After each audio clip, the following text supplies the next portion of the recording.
वैशाख मास अध्याय 19। व्याध बोला, हे ब्राह्मण, आपने समस्त शुभ फलदाता भागवत धर्म विष्णु के निर्मित बताए। इसमें भी वैशाख मास के धर्म सबसे उत्तम है। तो हे प्रभु, वह विष्णु कैसे है और उनके लक्षण क्या है, उनका परिणाम क्या है और कौन लोग अपनी सब दावों से उन्हें जान सकते हैं। वैष्णव धर्म क्या है जिसके विष्णु भगवान प्रसन्न होते हैं। महात्मते, यह सब मेरे सामने की कहिए, मैं आपका किंकर हूँ। जब व्याध ने इस प्रकार पूछा तब वह मुनि जगत के इस अन्नामय नारायण को नमस्कार कर फिर कहने लगे। शंख बोले, हे व्याध सुन, मैं विष्णु के कल्पमश रहित रूप का वर्णन करता हूँ। यह रूप ब्रह्मा आदि से लेकर किसी मुनि तक के ध्यान में नहीं आता। विष्णु भगवान पूर्ण सिक्त युक्त पूर्ण गुण वशिष्ठ सकलेश्वर निर्गुण निर्श्रेष्ठ अनंत सच्चिदानंद रूप हैं। संपूर्ण चराचर विश्व के वही स्वामी है। यह उन्हीं के आश्रम और वश में है। जब मैं तुझे अपनी उसी परमात्मा ब्रह्मा के लक्षण बताता हूँ जिससे उत्पत्ति स्थिति संहार आवर्ती नियम प्रकाश बंध मोक्ष वृत्ति होती है, पंडित लोग उसी विष्णु को ब्रह्मा कहते हैं। इसी को साक्षात ब्रह्मा कहते हैं। पश्चात ब्रह्मादि को भी उसके पद उपपद ब्रह्म शब्द का की ज्ञानी जन व्युत्पत्ति कहते हैं। एवं जो उसके एक एक अंश संयुक्त है उसमें ब्रह्मत्व कहा। इसे परमात्मा के जनिमाद को तो केवल शास्त्र से जानना योग्य है। वेद स्मृति पुराण इतिहास पंचरात्र और महाभारत से विष्णु भगवान के आत्म स्वरूप है। इन्हीं के ही द्वारा विष्णु भगवान जाने जाते हैं, अन्य किसी प्रकार से नहीं जाने जाते। ये विष्णु भगवान केवल वेद से ही जाने जाते हैं।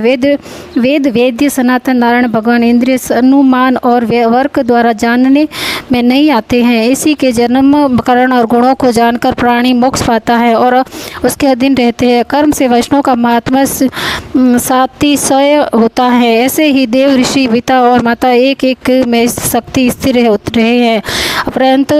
प्रत्यक्ष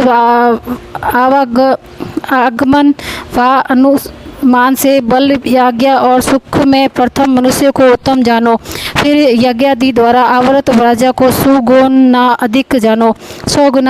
इसमें तत्वाभिमानी देवताओं को सतगुणी धर जानो। तत्वाभिमानी देवताओं से भी सप्तऋषि बड़े हैं। सप्तऋषियों से अग्नि, अग्नि से छह सूर्यादि, सूर्य से बृहस्पति, बृहस्पति से वायु, वायु से इंद्र, इंद्र से पार्वती, पार्वती से जगदूर महादेव, जगदूर महादेव, शुभ से विबुध देवी और बुद्ध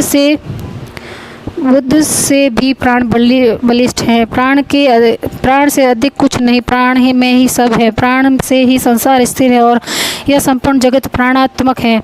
सब प्राण से प्रोत है और प्राण से ही सब जगत वशिष्ठ है। नील मेघ का समान युक्त सबका आधारभूत इसको सूत्र कहते हैं। लक्ष्मी के कटाक्ष मात्र से इसकी स्थिति है। तब व्याध बोला, तो वह लक्ष्मी देव विष्णु भगवान की एकमात्र कृपा पात्र है। विष्णु भगवान से अधिक या समान कोई नहीं है। जीवन में इस प्राण नाम सूत्र कैसे हुआ, वे ब्रह्मा मेरे सामने इसका निर्णय करो। परमात्मा प्राण से अधिक कैसे है। शंख बोले, हे व्याध, जो निर्णय तू पूछता है वह तू सुन। मैं संपूर्ण जीवों द्वारा प्राणिध्यक से उद्देश्य से कहता हूँ। प्राचीन काल इसमें सनातन नारायण भगवान ने कमल योनि में ब्रह्मा जी देवता रचकर कहा, मैं ब्रह्मा को तुम्हारे राज बनाऊंगा, मैं ब्रह्मा को तुम्हारा राजा बनाऊंगा और जो कोई तुम में सर्वश्रेष्ठ हो उसे तुम युवराज बनाओ। परंतु वह शील, शौर्य और आदि औदायदि गुणों से युक्त हो। जब भगवान ने ऐसा कहा तो देवता इंद्र के पास जा आपस में विवाद करने लगे कि हम होंगे। सब विवाद करते करते कोई बोला सूर्य सबसे परे है, कोई कहने लगा इंद्र सबसे परे है, कोई चुपचाप खड़े रहे। जब वे किसी प्रकार से निर्णय नहीं कर सके तब नारायण के पास गए। तब सब नारायण देवता नमस्कार कर हाथ जोड़ उनसे कहने लगे, हे महाराज, हमने आपस में बहुत विचार किया परंतु हम में कोई भी अधिक श्रेष्ठ नहीं दिखाई देता। अतः हे प्रभु, आप ही इसका निर्णय करके हमारे संशय को दूर कीजिए। देवताओं ने यह जब यह प्रश्न किया तो भगवान हंसकर बोलने लगे, कहने लगे कि मेरे विराट रूप शरीर में से जिसके निकालने से शरीर गिर पड़ता है और फिर उसके गिरने प्रवेश करने से खड़ा हो जाता है, वह सब देवताओं में अधिक श्रेष्ठ और कोई भी नहीं है। यह सुनकर सब देवताओं ने तथास्तु ऐसा ही कह दिया। तब जयंत नामक देवता भगवान के पांवों में से निकल गया तो उसके पंगु कहने लगे, परंतु शरीर नहीं गिरा। वह तो पीता है, सूंघता है, देखता है, चलता है। फिर गुहा इंद्रिया में से दक्ष नाम प्रजापति निकल गए। तब उसे पढ़ कहने लगे, परंतु देह न गिरा। पूर्ववर्त सुनता, पीता, खाता, सूंघता, देखता और चलता है। फिर हाथों में से संपूर्ण देवताओं का से स्वामी इंद्र निकला। तब उसे हस्तहीन कहने लगे, परंतु शरीर नहीं गिरा। वह पिछले की तरह ही सुनता, खाता, बोलता, सूंघता सब करता था।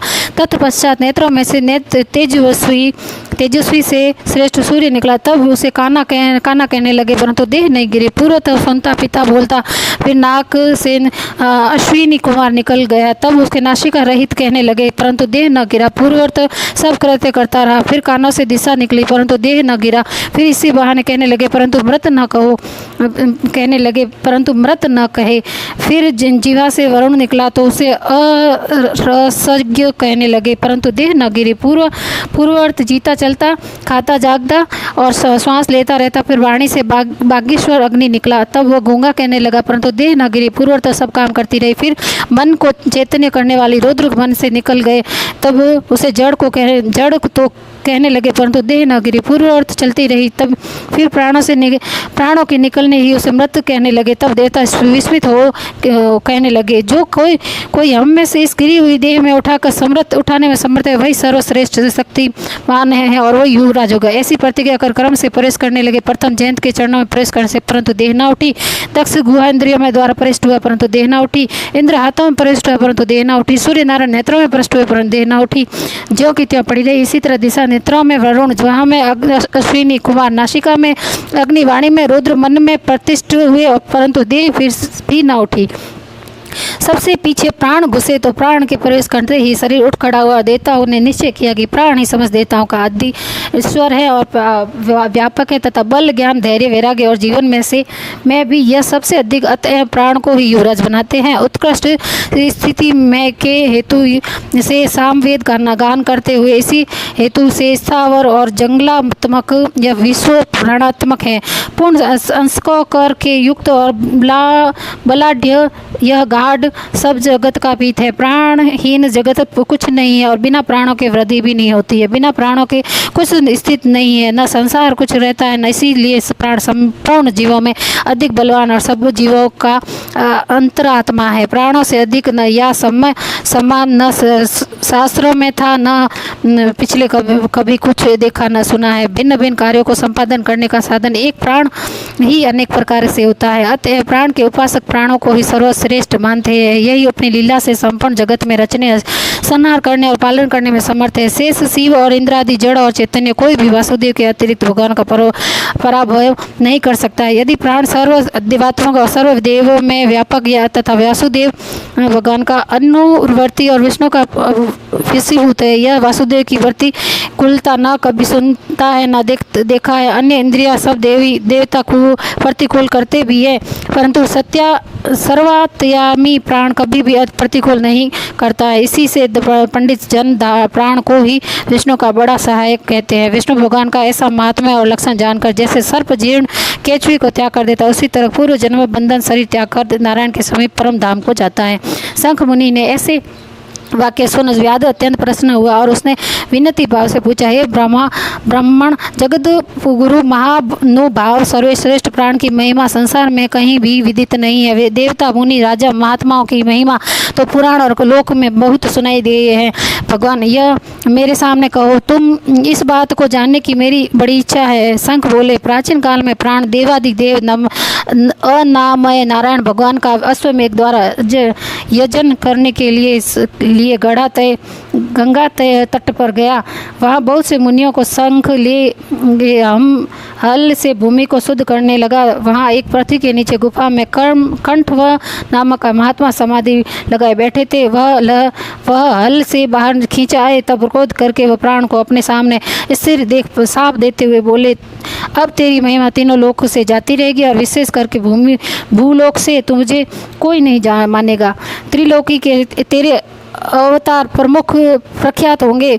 जब उस मुनि ने ऐसा कहा तो प्राण क्रोध कर बोला, मैं निरपराधी हूँ और बिना अपराध तूने श्राप दिया, इसलिए हे कंठ तू गुरुद्रोही हो और तेरी वृत्ति विश्व में निंदनीय हो। तभी से संसार में और विशेष करके भूलोक में प्राण ही महिमा प्रसिद्ध नहीं है और सांप के कारण कंठ गुरु को मारकर सूर्य का शिष्य हुआ। हे व्याध, जो कुछ तूने पूछा सो सब बताया, तुम्हें कहा। अब जो कुछ तुझे पता हो वह पूछ कर विचार मत कर। जय हो विशाख मात की जय।